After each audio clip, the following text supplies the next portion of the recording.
ನಮಸ್ತೆ ವೀಕ್ಷಕರೇ, ಸನ್ಶೈನ್ ವರ್ಲ್ಡ್ಗೆ ಸ್ವಾಗತ. ನಾನಿವತ್ತು ಪೊಟೆಟೊ ಫ್ರೆಂಚ್ ಫ್ರೈಸ್ ಹೇಗೆ ಮಾಡೋದು ಅಂತ ತೋರಿಸ್ತೀನಿ. ಅದು ಕೂಡ ಹೆಲ್ದಿಯಾಗಿ ಹೇಗೆ ಮಾಡೋದು, ಯಾಕಂದರೆ ಮಕ್ಕಳು ತಿನ್ನೋ ತಿಂಡಿ ಅಲ್ವಾ, ಅದಕ್ಕೆ ಹೆಲ್ದಿಯಾಗಿ ಹೇಗೆ ಮಾಡೋದು ಅಂತ ನೋಡುವ. ನಾನಿಲ್ಲಿ 2 ಆಲೂಗಡ್ಡೆ ತಗೊಂಡು ಅದರ ಸಿಪ್ಪೆನ ತೆಗೆದುಕೊಂಡಿದ್ದೀನಿ. ಮತ್ತು ಅದನ್ನು ಹೇಗೆ ಕಟ್ ಮಾಡೋದು ಅಂತ ತೋರಿಸ್ತೀನಿ. ಈ ರೀತಿ ಕಟ್ ಮಾಡ್ಕೊಳ್ಳಿ.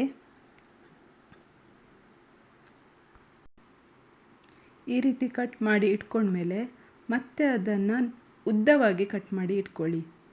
ಯಾಕಂದರೆ ನಮಗೆ ಫ್ರೆಂಚ್ ಫ್ರೈಸ್ಗೆ ಲಾಂಗ್ ಪೀಸ್ ಬೇಕಾಗುತ್ತೆ. ಈ ಥರ ಕಟ್ ಮಾಡ್ಕೊಳ್ಳಿ. ನೋಡಿ, ಈ ಥರ ಸಿಗಬೇಕು. ಈ ಥರ ಕಟ್ ಮಾಡ್ಕೊಳ್ಳಿ. ಕಟ್ ಮಾಡಿ ಆದಮೇಲೆ ಒಂದೆರಡು ಸಲ ವಾಶ್ ಮಾಡ್ಕೊಳ್ಳಿ.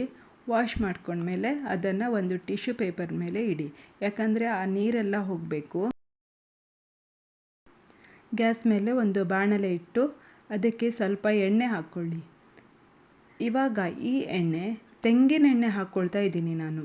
ಯಾವುದೇ ಫಾರ್ಮಲಿನ್ ಆಯಿಲ್ ಆಗಲಿ, ಸನ್ಫ್ಲವರ್ ಆಯಿಲ್ ಅದು ಯಾವುದು ಹಾಕ್ತಾ ಇಲ್ಲ. ಹೆಲ್ದಿಯಾಗಿ ಮಾಡಬೇಕಲ್ವ, ತೆಂಗಿನ ಎಣ್ಣೆ ಹಾಕ್ತಾ ಇದ್ದೀನಿ.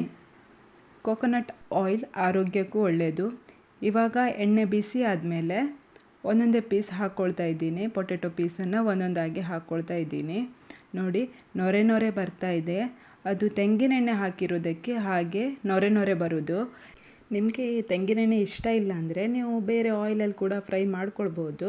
ನಾನಿಲ್ಲಿ ಮಕ್ಕಳಿಗೋಸ್ಕರ ಮಾಡ್ತಾ ಇರೋದ್ರಿಂದ ಸ್ವಲ್ಪ ಹೆಲ್ದಿಯಾಗಿ ಇರಲಿ ಅಂತ ಕೋಕೋನಟ್ ಆಯಿಲ್ ಹಾಕಿ ಮಾಡ್ತಾಯಿದ್ದೀನಿ. ಬೇರೆ ಆಯಿಲ್ ಹಾಕಿ ಮಾಡಿದರೆ ಇಷ್ಟೊಂದು ನೊರೆ ಎಲ್ಲ ಬರೋದಿಲ್ಲ. ಕೋಕೋನಟ್ ಆಯಿಲ್ ಆಗಿರೋದಕ್ಕೆ ಈ ಥರ ನೊರೆ ಬರ್ತಾ ಇದೆ. ಅದು ಒಳಗಿಂದೊಳಗೆ ಬೇಯ್ತಾ ಇದೆ. ಅದು ಬೆಂದಿದೆ, ಅದಕ್ಕೆ 2 ಪೀಸ್ ಆಗಿದೆ. ಬಟ್ ನಮಗೆ ಕ್ರಿಸ್ಪಿಯಾಗಿ ಬೇಕಲ್ವ, ಅದಕ್ಕೆ ಸ್ವಲ್ಪ ಜಾಸ್ತಿ ಫ್ರೈ ಮಾಡ್ತಾಯಿದ್ದೀನಿ. ಇವಾಗ ನೋಡಿ, ನೊರೆ ಎಲ್ಲ ಸ್ವಲ್ಪ ಕಡಿಮೆ ಆಗಿದೆ. ಯಾಕಂದರೆ ಫುಲ್ಲು ನಮಗೆ ನೊರೆ ಹೋಗೋ ತನಕ ಬೇಯಿಸಿದರೆ ಅದು ತುಂಬ ಗಟ್ಟಿಯಾಗಿ ಬರುತ್ತೆ. ನಮಗೆ ಸ್ವಲ್ಪ ಕ್ರಿಸ್ಪಿ ಬೇಕಾಗಿರೋದ್ರಿಂದ ಈ ಹಂತದಲ್ಲಿ ನಾನು ತೆಗಿತಾ ಇದ್ದೀನಿ. ಆಲ್ರೆಡಿ ಬೆಂದಿದೆ.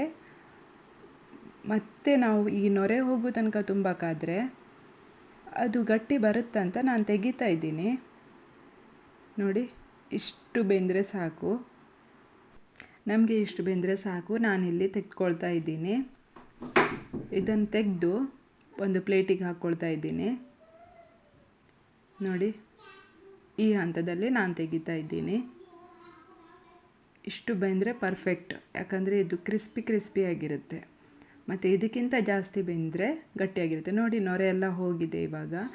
ಇವಾಗ ಇದಕ್ಕೆ ಸ್ವಲ್ಪ ಉಪ್ಪು ತಗೊಂಡು, ನೋಡಿ, ಉಪ್ಪು ಸ್ವಲ್ಪ ಕೈಯಿಂದ ಹಾಕ್ಕೊಳ್ಬೇಕು. ನಾನು ಇಷ್ಟು ತೋರಿಸ್ತಾ ಇದ್ದೀನಿ, ಇಷ್ಟು ಹಾಕ್ಕೊಳ್ಬೇಡಿ.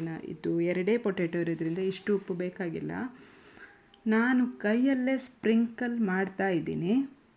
ನೋಡಿ, ಕೈಯಲ್ಲೇ ಸ್ಪ್ರಿಂಕಲ್ ಮಾಡ್ತಾ ಇದ್ದೀನಿ. ಮತ್ತು ಟಾಸ್ ಮಾಡ್ಕೊಳ್ಳಿ.